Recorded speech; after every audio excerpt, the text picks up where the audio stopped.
4 वैज्ञानिक जो एक स्पेस मिशन के लिए अंतरिक्ष में गए, मगर वहां कुछ ऐसी ब्रह्मांडीय किरणों से टकराए कि वे सुपर पावर से लैस होकर वापस लौटे और बन गए फैंटास्टिक फोर।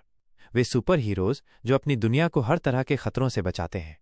मार्वल के ये फैंटास्टिक फोर फिर पर्दे पर लौटे हैं, मगर इस बार जोर एक्शन, एडवेंचर और रोमांच से ज्यादा इमोशन और फैमिली ड्रामा पर है। The fantastic four first steps की कहानी।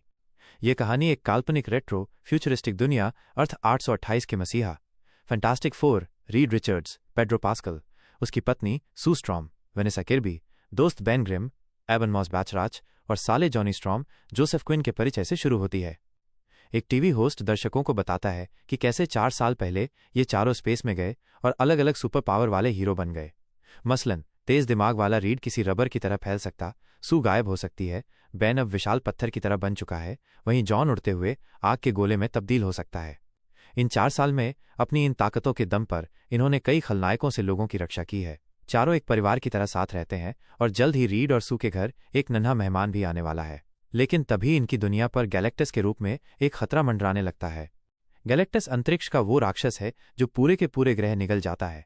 कई ग्रहों का नामो निशान मिटाने के बाद अब उसका अगला निशाना अर्थ 828 है।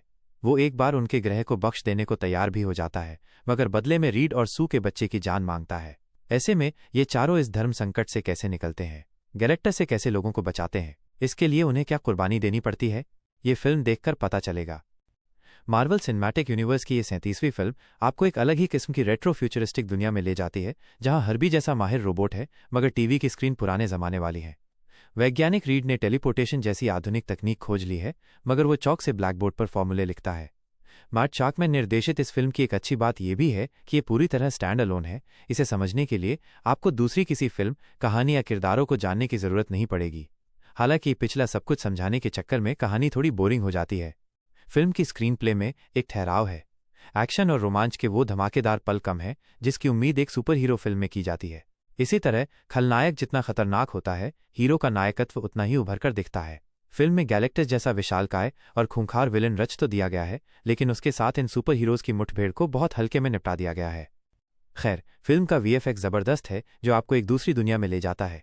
वहीं गैलेक्टस की दाहिनी हाथ सिल्वर सर्फर जूलिया गार्नर वाला ट्रैक आकर्षक है।